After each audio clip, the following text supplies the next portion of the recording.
Good morning, good morning. Happy Monday. Let's read. This is Luke's point of view, and Luke is the brain. Our bathroom is positioned directly across the hall from our classroom. Who cares, right? I never thought anything of it until the day I felt trapped out there. I saw the shakedown. Dollar word. All compliments of Peter. I was in the classroom working on my holiday center. All my materials were spread out on the floor, and I was busy calculating the proper dimensions for my game board. Mr. Trupt was on the other side of the room checking in with a different group. I didn't notice Peter. I stretched out on my belly and worked the math. The soles of my sneaks pointed up, a great invention for mess-around Peter. I never felt a thing. He's definitely sneaky. I sometimes wonder what the likelihood, dollar word, Peter will grow up to be a world-famous thief. I had no clue anything was even happening until I heard the giggling, and Peter said, "Hey, Luke, what kind of sneaks are those? Elmer's?" I popped my head up. "What are you talking about?" "Better be careful. If you try to go anywhere in those, you might get stuck."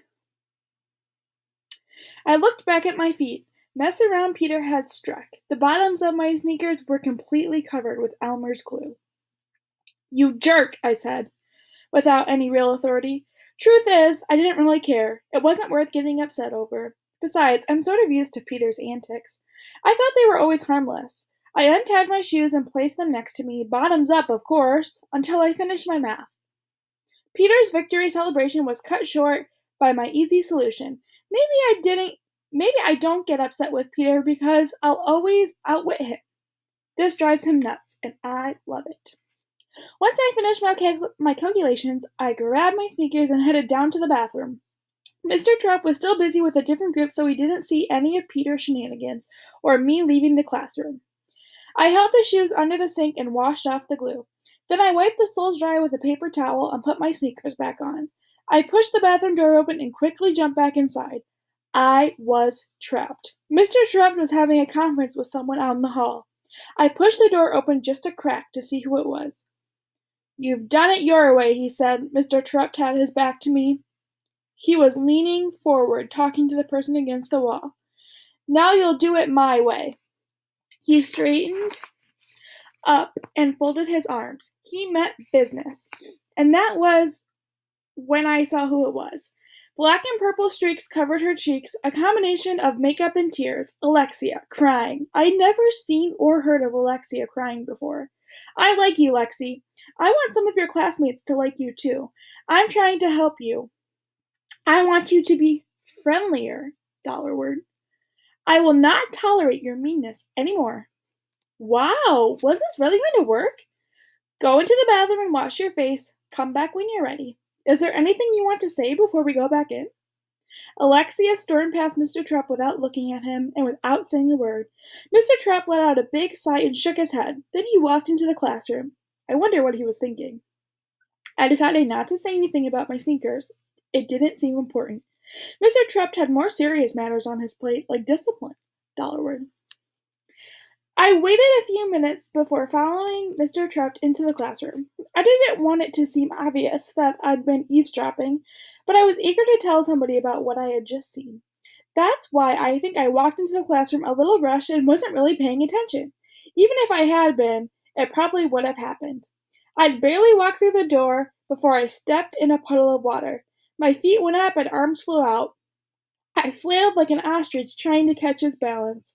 Somehow I managed to stay up straight after sliding across the aluminium floor to the carpet. Mr. Trupp was having a serious conversation with Jessica, Danielle, Jeffrey, and Anna, so he didn't see any of this. But Peter, Ben, Nick, and some of the other guys rolled around in hysterics. I knew what they had done, or I should say, what Peter had done. He likes to do this. He likes to put his thumb over the opening of the drinking fountain, dollar word, and push the button. It's another one of his infamous stunts. This one makes the water shoot all the way to the door. That was how the puddle miraculously appeared on the floor. Whether Peter meant To have the water on the floor or it just ended up there after he sprayed someone else, I don't know. Either way, it doesn't matter. I didn't have time to do anything about it because someone else came through the door just after me. She must have been making her rounds, going from class to class just to visit for a few minutes. Today was her unlucky day. Miss Williams took one step into our classroom and hit the water. I felt sorry for her. She was wearing a navy blue suit, a jacket and skirt with high heels. She wasn't able to keep her balance. Her foot shot way out to the side as soon as it touched the puddle. I thought she was going to do a split, but then her other foot touched the water and slid forward.